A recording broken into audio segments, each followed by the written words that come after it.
for the Foreign Office and the Diplomatic Corps. So there you go. But feel free to stop me along the way, make it more interesting, to have a conversation as opposed to me sort of just presenting. 1 second. Can I present? Yeah. Okay. Okay, so my timer. Okay. So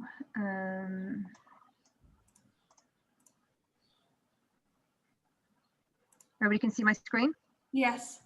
Okay, great. Okay, so a little bit of background about myself. I am the mother of 2 girls. One of them is at home sick with me, so I hope that we don't get any intrusions, but apologies in advance. And I'm the co-founder and managing partner of Marketing Envy. It is a B2B tech marketing agency that I established together with my business partner in 2014. And we currently have 20 full-time employees or payroll employees and an army of freelancers that we work with globally. And over 50% of our clients are in cybersecurity, which again was not something that I planned. It's just something that happened along the way. As you can tell by my accent, British accent, but I was actually born in Israel to British parents who made Aliyah in the 60s and, went to build the kibbutzim up north. So born to them, but I have actually lived in England and in Israel and a 4-year stint in Australia. So my accent is basically all over the place and changes depending on who I'm speaking with at the time. BA in International Relations and Politics. As I said, I always imagined myself in the Foreign Office and the Diplomatic Corps. And I guess right now I'm in the Diplomatic Corps of tech companies working on their marketing. So kind of, but not quite. And then I do have a master's in marketing and management. If you really want to make me happy, I love running and I love a gin and tonic. Not together, don't work well together, but definitely going out for a good run and then having a gin and tonic. I absolutely love nighttime. I'm a night person. I'm definitely not a morning person. Love a good debate, love biographies. I'm crazy about the royal family, only the British one matters. And obviously pretty much like my own family as well. I love eating, beaches, dreaming, fridge magnets and dogs. So if you want to make me happy, anything from that list will do. Really don't understand why people enjoy winter and the cold. Israel doesn't count. This isn't winter. I'm talking about the hardcore, wind and the rain and the snow and getting up when it's dark and getting home when it's dark. That kind of winter. Guinness, I know it's an acquired taste, but I'll never get it. It just tastes like mud water to me. Routine is something that I've had to adapt to as being a mother, but really doesn't speak well with me. Eggplant, another one of those things that I don't understand, and the decision irks me like nobody's business. So happy, unhappy. A little bit about me. Okay, so my Aliyah journey, it started back in 2008, and I call this the functional or the physical Aliyah, as in the day that I actually landed back in Israel after a pretty long stint in the UK and in Australia. And I arrived here like many good olim with a broken heart. The man of my dreams and I had just split up, and I was like, right, that's it. No more good reason to stay in the UK. I'll land in Israel and I'll find the man of my dreams. Pretty, well-known story. I'd racked up by then 15 years of experience working in tech companies and startups, always within marketing. And I'd been fortunate enough within the startups that I'd worked with to also work with a couple of global names in the tech scene. So I had what was considered back then a decent CV. And then I had the best terms on the planet ever. I got to keep my job in London, which meant that I was living in Israel, but I was traveling around the world. But I was still working for the company in England, and the best of all is that I was earning in pounds. And for those of you who remember back to the days of 2008, it was £8 to the 8 shekels to the pound. Right now it's like 4.45. Wow. So yes, I was happy. I was earning British money, paying rent in Tel Aviv, which it was you don't have any of those kind of terms anymore. And then I would say that the Tachlis Aliyah, or the emotional Aliyah, came in 2011. So 3 years I was doing this stint of on the road being paid by a UK company. And then 3 years later, I decided that enough is enough. I need to start, if I'm making Aliyah, I need to be here, and land with both feet. So I said goodbye to the UK company. I resigned. And then I was like, that's it. I'm in Israel. I'm going to start looking for a job, and I'm going to be a grown up about it. I made my decision to make Aliyah. Let's get with it. And I what followed after that, after I made the Tachlis Aliyah, was 6 months of job interviews and 5 job offers, which I turned down basically, because I thought that I only 3 items on my criteria list, and one was that I wanted an interesting job. And in an interesting company. So my previous job, the founder from the beginning said, I'm taking on Microsoft. We're developing a Linux operating system that's going to take on Microsoft and become mainstream. And I was like, yeah, I'm up for that. I want to take on Microsoft. Didn't really work. But anyway, he was a really charismatic guy. I wanted another charismatic boss. He'd been the second ever space tourist. He was South African, and he paid the Russians something like $20 million to go into space with him. So his stories were like nothing you could ever experience. Going out for a pint with him was literally an experience outside of this world, right? So pretty charismatic, and also he was very eccentric, so for the good and the bad. But as a business leader, very, very charismatic, and I was looking for somebody similar.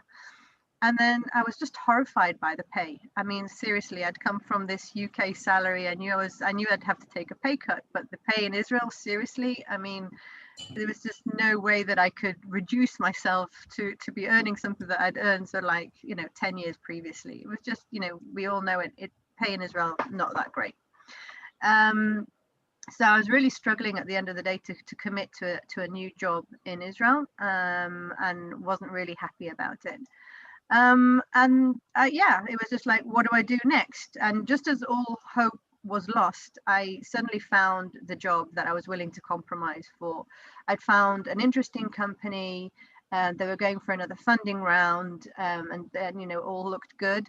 It was a challenging role. The CEO from the outset wasn't sort of like my favorite cup of tea, but I didn't have to work with him. I had to work with the CMO. So I was like, okay, I can live with that. And for Israel standards, pay was okay. 6 weeks into the job, I thought I was doing an okay job. Wasn't particularly happy, but wasn't unhappy. I thought it was just the beginning. And then I was fired.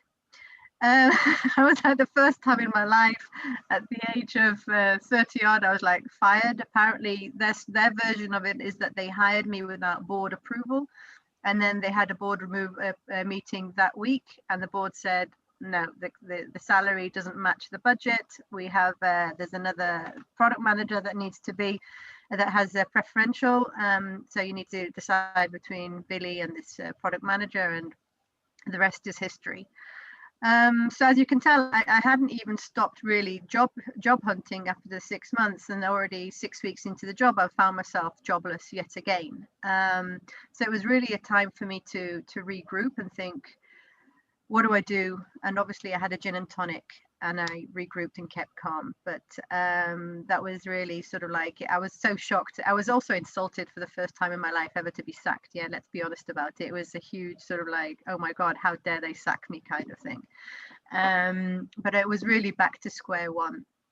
So part of my regrouping, I was certain of 2 things, right? One, I knew that I was a good marketer, and I wanted to maintain my career path. I wasn't going to start, going into coding. I wasn't going to start going to a different sector, sort of like hospitality.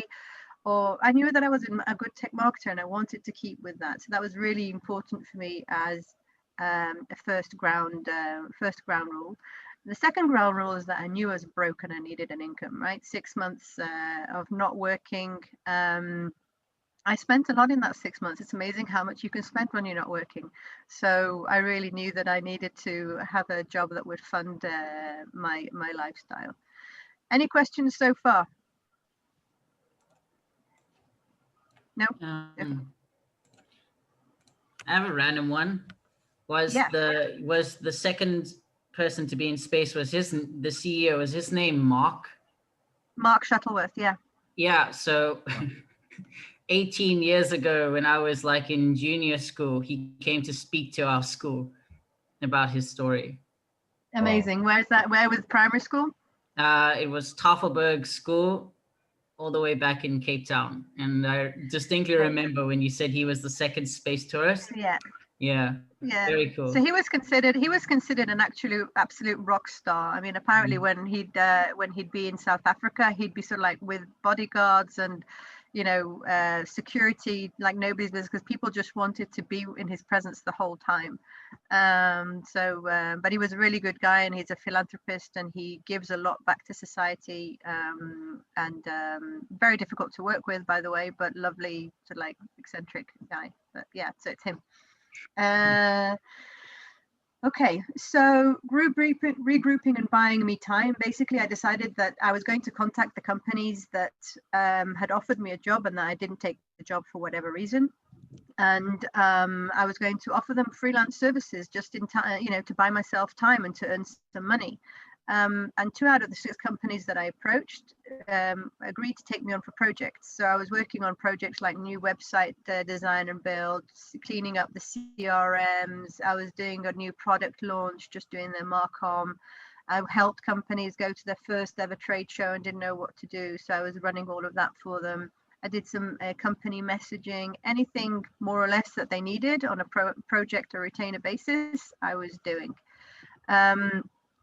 To my surprise, the money was excellent. I mean, when the minute that companies weren't sort of like forced into or had to commit to a salary, they were more than willing to pay for quite a high freelance project-based salary, because they knew that, you know, they had a 3 or 4 or 5 month commitment and that was it. Whereas a salary, it's obviously a lot more difficult to commit to a higher salary. So my surprise was like literally I took the salary that I would have wanted as a full-time employee, added onto that another 20-30% for the, you know, taxes that I would have to pay, and paying for my own pension and paying for my own no vacation days, and then I'd split it by, you know, the number of days in a week, and if I was meant to work with one company 2 days a week, then obviously that would be 40%, and etc. etc. So the money, you know, to my surprise, was really, really good. And the other surprise was that there was no shortage of work, because there were so many, you know, startups and so many companies in the same predicament where they had a demand, they had needs, but didn't have enough money in order to hire a full-time employee, which was sort of like the norm back then. So it was really a win-win all around. And then so like I did that for 3 years. It just became a CMO replacement service that I did for 3 years. I was constantly working with 3 to 4 retainer or long-term project clients. I was working either from home or from the client's office. I was actually turning away clients because, you know, there are only so many hours in the day.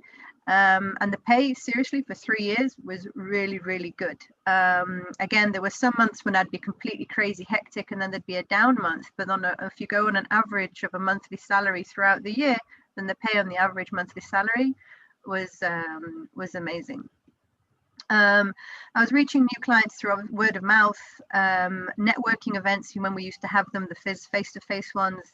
And also there was the Microsoft Accelerator back then, sort of like in 2011, 2012, Google and Microsoft were the first ones to really open their accelerators.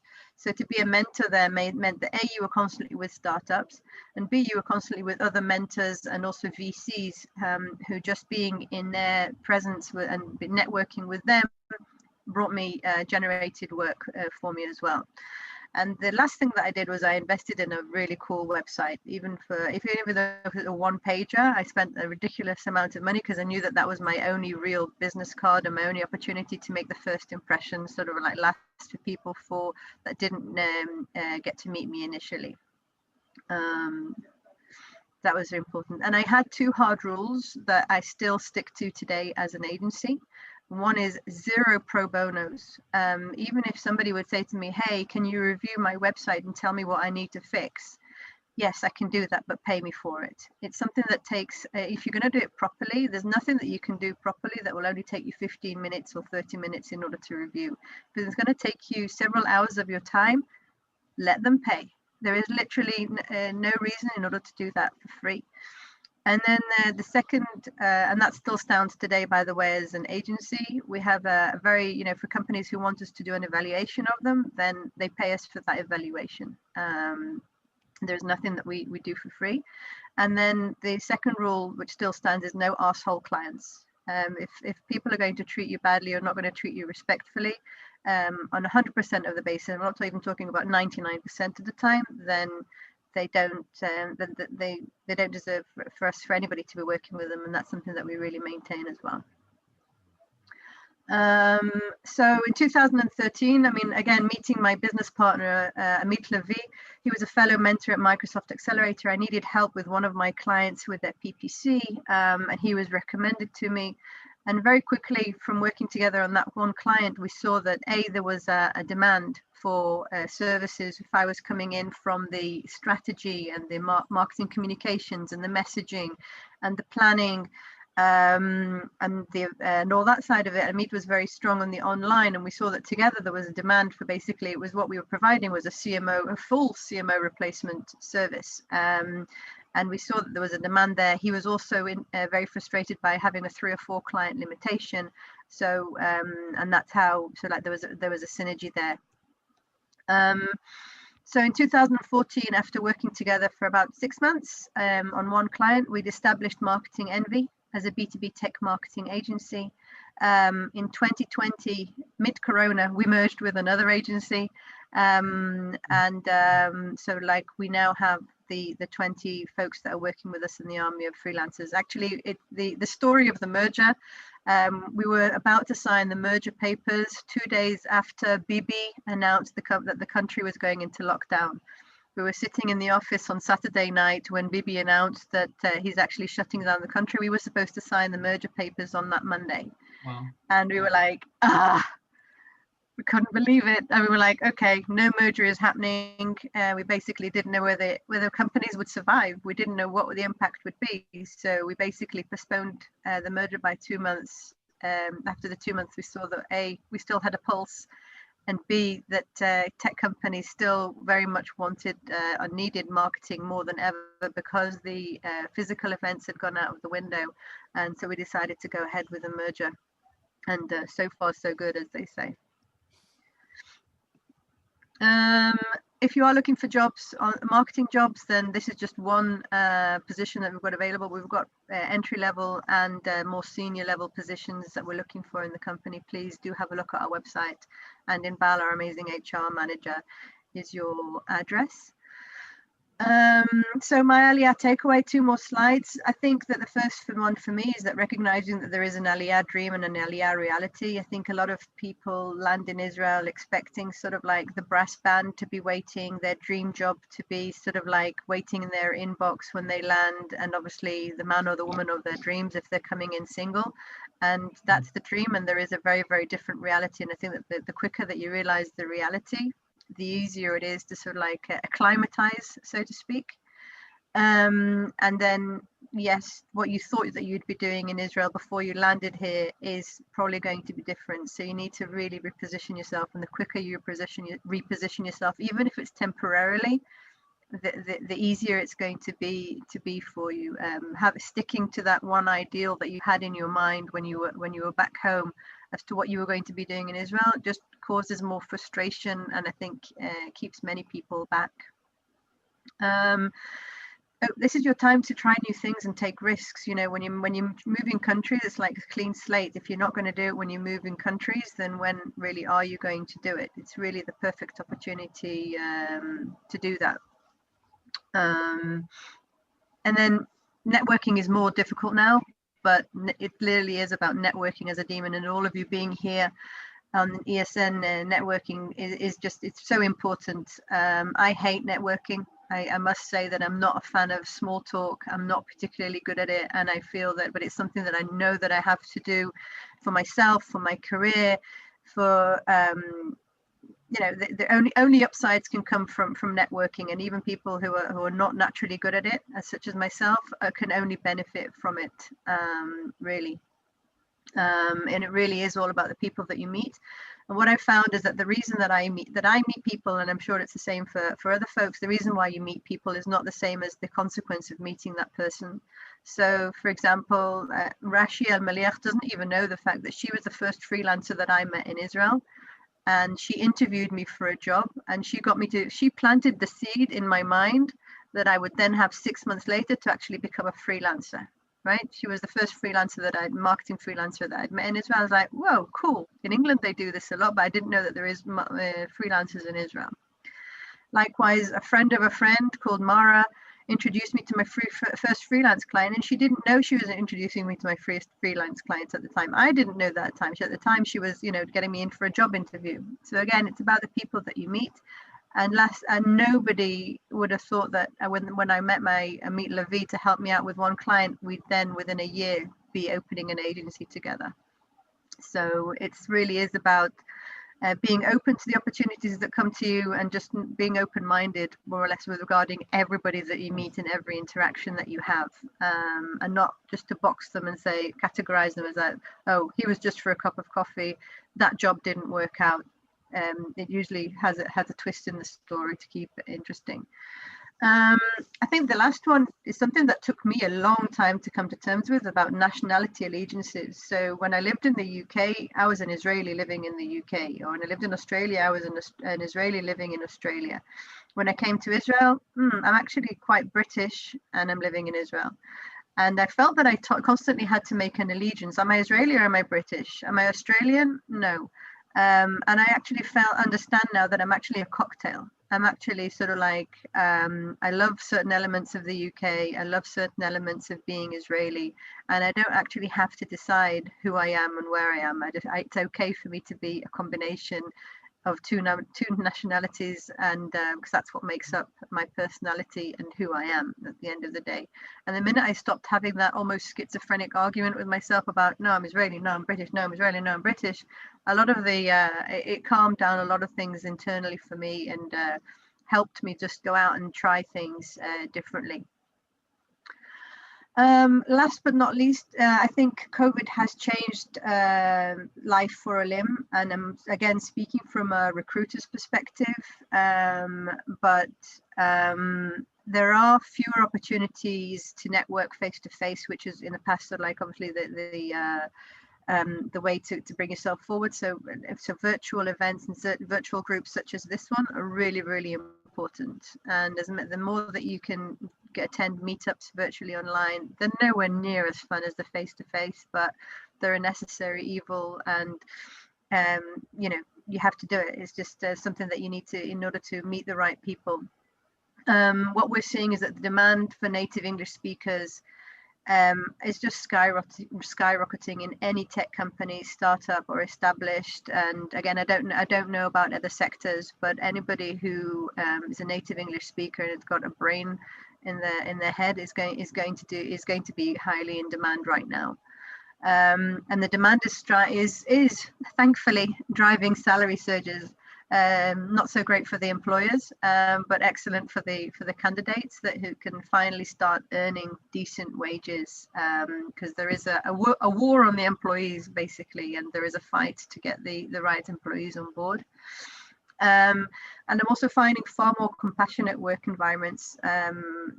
Companies are more understanding. They are realizing that COVID is impacting people in different ways, and if the CEO can also be in confinement, then he or she obviously going to be more compassionate towards their employees and the kind of working conditions they have while they're also working from home.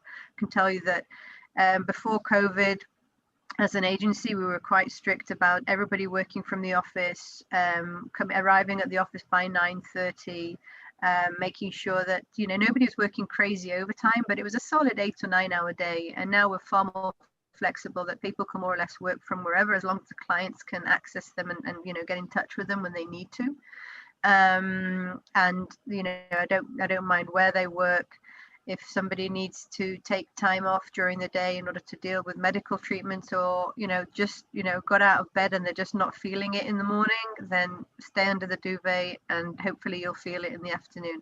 Everything within reason, of course, but there is a far more compassionate and flexible work environment all around, and that's going to stay. I don't believe we're going to go back to the strict you have to be in an office every single day rule, which is great for the people who obviously live in more remote places, who need that combination of working from home and from the office. I know that I used to go to the office every day, and I don't have no intentions of going back to working from the office every day. It's going to be a combination for me as well.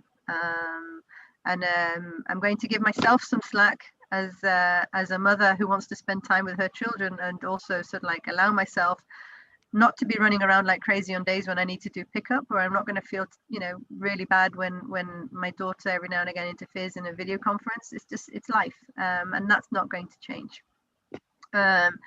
And last but not least, if you want a career change, then I would seriously consider digital marketing or coding, because these are two fields that are just in crazy demand.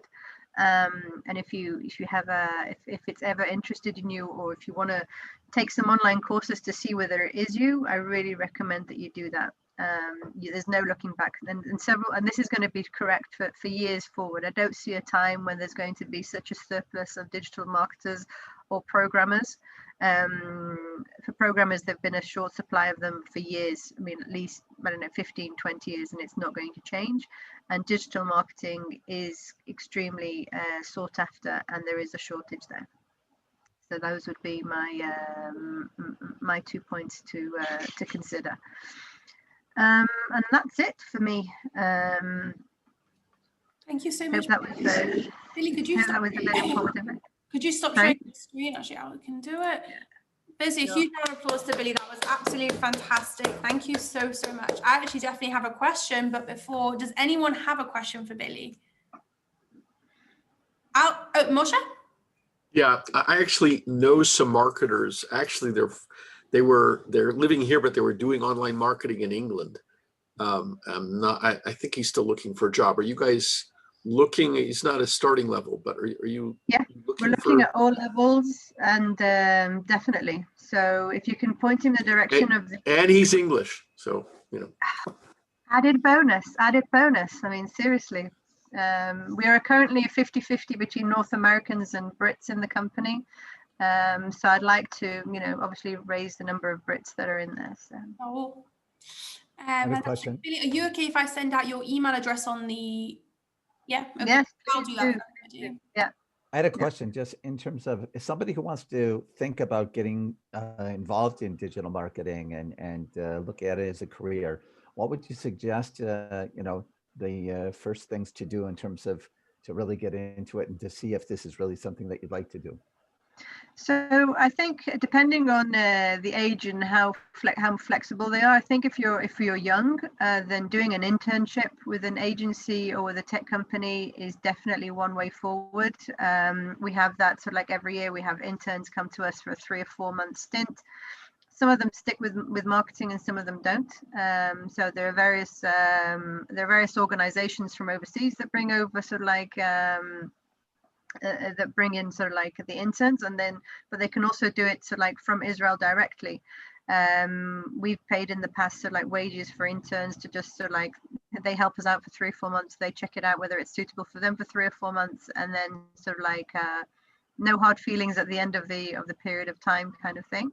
And then there are lots of online courses. So depending on where your tendency is, so like if it's PPC, so like all the paid campaign stuff, lots of online courses that you can be doing, whether it's a LinkedIn or a Google or Facebook course, or actual online courses that deal with the whole gamut of courses available out there.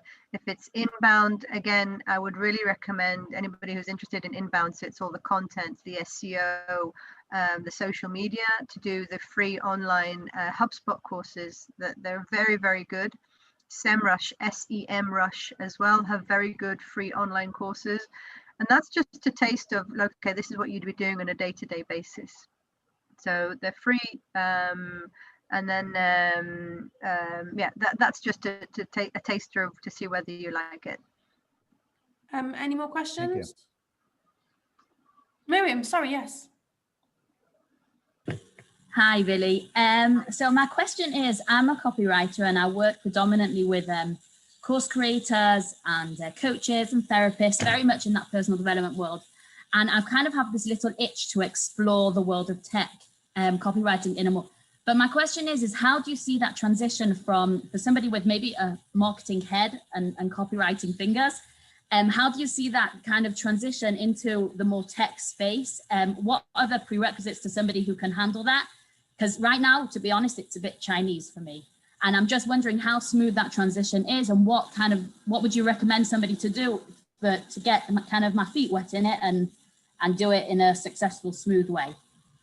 So there are several things depending on your level of sort of like how much you want to try it. So first of all, if it's writing, if you want to see if you can write blog posts or articles for the tech space, you're more than welcome to be in touch with me, and I can send some blog briefs your way, and for pay, not free. We will give you blogs to write, and you can see whether you sort of like you can naturally go to transition into that. The other way is to literally go into tech companies' blogs and read the blogs that they're writing and say to yourself, honestly, is this something that I like writing, right? Because if you don't enjoy writing it, you're not going to be a good writer with it. But if it's something, and that's something that, for example, everybody that we interview, we give them 3 typical clients and to read their blogs, and then we have a conversation about it. And you can tell pretty quickly on A, whether they grasp the basic concepts, and B, whether they really enjoy dealing with that kind of material, because it's very different. With technical marketing, you're often marketing stuff that you don't understand fully to the end, because you're not the target audience. You're not a developer. You're not a cyber security professional. So you need to have a certain level of understanding, but B, a passion for it, and to live in that comfort zone of, I'm not really 100% sure, but I'm 80 to 90% there. Where she got? Oh, you're over there now. Somebody moved to. Okay, that's interesting. Yeah. People don't necessarily understand it at a soft. You're saying. Correct. Interesting. Correct. Okay. I've worked with cybersecurity companies for six years now. I'd say I understand 80% of what is being written, but when it gets deep down, dirty technical, right? No. But that's okay. Yeah, that's okay. That's okay. And also, when you get into the really technical stuff, they have their subject matter experts who are helping you write the material, because they don't expect marketers to understand. Just like the cybersecurity professionals are not marketers, they don't expect the marketers to have the cybersecurity.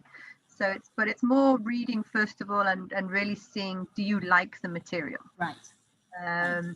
And there's also different levels of technical tech companies, right? There are the cybersecurity companies, and then there's all the stuff that's going on with digital health, which, if you're already helping therapists and stuff, I mean, that's what really speaks to me. Booming. It's booming. It's crazy. And also B2B digital health. So, the larger companies taking on digital health and assigning digital health programs for their employees, buying subscriptions to Headspace for their employees, making sure that they, have a lot of definite training about how to manage to cope with it, with mental health issues when they're working remotely, etc. So that side of it is really sort of like booming. So I think most important thing is deciding on the niche that you're passionate about, and going for it there. Okay, amazing. Thank you. Yeah, no worries. Oh wait, did you have a question? No, okay, sorry, I thought you so. So Jason and then Moshe, because Moshe's already asked Jason. Thank you. Firstly, I have to say that when you mentioned your cocktail, that analogy, I really felt that in the beginning when I did the army. And I think everyone can relate to this, that you have that other side of you and you come to Israel and you want to be so Israeli. I remember only using my Hebrew name and then having that problem, that dilemma, and then eventually realizing, actually, I really appreciate where I came from and I want to have some of that culture. And I think that's what's unique about Olim, is that we can bring all our different cultures and best practices into Israel to make Israel really a hub of creativity and awesomeness. And the question that I wanted to ask you was, when you were as a foreigner and you were now getting, you said you had 3 to 4 clients and you were getting other clients, besides word of mouth, what are some best practices that you found that helped you get clients in? How did you get those clients? So I worked even back then. LinkedIn nowadays, again, it's a necessary evil. So you need to start having a voice on LinkedIn or on Instagram, depending on what your flavor is. But I think that, so word of mouth is definitely by far, networking is definitely by far, and then social media. That's what it's there for. And if you're particularly good at making TikTok videos, then that's going to be your thing. If you have a lot to say on LinkedIn, then that's going to be your thing. I've forced myself to become very vocal on LinkedIn. Not something that I particularly enjoy. I enjoy it more now than I did sort of like definitely a year ago.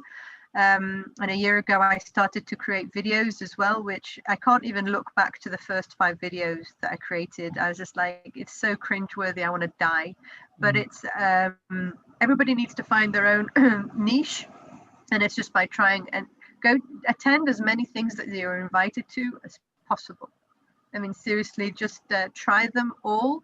And if you really hate the first, they hate it, then obviously don't go back. But just putting yourself out there for as more as possible and as many as possible. Awesome. Moshe, did you have a question? Yeah, just along the same lines, in terms of content branding, do you have any suggestions in terms of preferences? Because there's just so much stuff out there. Is video versus audio versus writing things on LinkedIn, etc. In terms of personal professional branding, do you have any recommendations for what which is working best today compared to the others? So I think you need to go again here, long-term versus short-term. So for example, immediate impact is LinkedIn, but on LinkedIn, it's also finding what it is that you say on LinkedIn. Okay, so there are all these thought leaders on LinkedIn, and you basically want to die when you read yet again somebody who's so fabulous and here follow my mantra. So you need to really find you need to think before you start writing on LinkedIn, okay, what are the 3 things that are my bugbears or that I really believe passionately in? And then create a content calendar that some say that you need to post on LinkedIn every day. I have never managed to do that, and it's never been a goal of mine. So I post for like an average twice a week on LinkedIn, and that's enough for me to get my voice heard and to get the level of interactions. So you have to think of your topics and of your opinion, and then you also have you need to find your groupies. So the people that you enjoy following and that you enjoy interacting with and that you're constantly providing feedback to as well. But other people are finding they're doing the same thing on Twitter. And I would put Twitter and LinkedIn in the same basket. It's what's your sort of like platform of choice. Longer term, I would say that getting into podcasting is podcasting. It feels like everybody's doing a podcast, but it's in its infancy. Podcasting today is setting up your blog of 10 years ago. And again, you have to pick your subject matters that you're very passionate about and that you know a lot about, or that you know people that you can work with you on your podcast. And doing that, I've decided video over podcast, but chances are I'll be getting into podcasting as well, but there's just only so many hours in the day. But everybody has to find their platform that they feel is more comfortable for them, and they resonate with it. But it's an investment. You have to decide, okay, I am going to be creating 1 podcast a week or a month. I'm going to be posting on LinkedIn 2 or 3 times a day.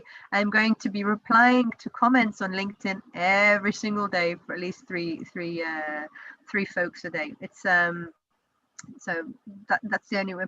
Consistency and persistence. You can't just write something, disappear for a week, write something else, disappear for a month. If you're going to gather a following, then it has to be consistent and about the topics that you care passionately about. Amen to that. We maybe have time for one more question. Okay, perfect. I'm going to keep my questions because I think it's going to take too long, and I'm also meeting Billy later. So Billy, thank you so much. That was absolutely fantastic. It's the second time I've heard it and I still learned more things. I loved what you said about everyone making Aliyah for heartbreak. I think that's true for almost all olim over the age of 25. I've always thought that. I'm glad that you said it. Thank you so much. And I will give Billy's email address in the sheet afterwards, and I'll send out to everyone. And Billy, I have 2 recommendations for you of people, so I will also send Brilliant. to you. Please do. Please do. So Thank you very much for having me, and enjoy the rest of your morning. so much, guys. I'm going Thank to you. Bye bye. the breakout rooms again. It's now 10:30, so I'll bring you out at 10:40. I'm going to try and do breakout rooms again. It might be a bit rushed, but I'm going to try and do it. So if there's still somebody you want to speak with, please do let me know. And we have one person who came on a little bit late, and she will introduce herself after the breakout room. So don't worry, Bayla, I'm with you. So let's do the breakout rooms now. That's fun. Okay. Yeah.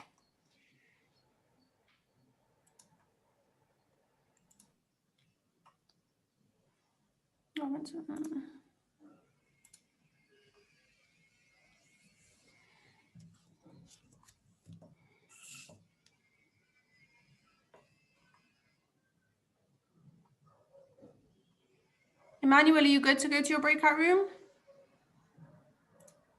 Hi, What happened? it's nice to be here. Well, hold on. Jason and Hilla, what happened? Oh, I don't Hilla's know. not there. Okay, I've sent you a mess. I've sent you one. Do you want me to join this? Yeah, could you? Because he's call? alone, Errol. Yeah.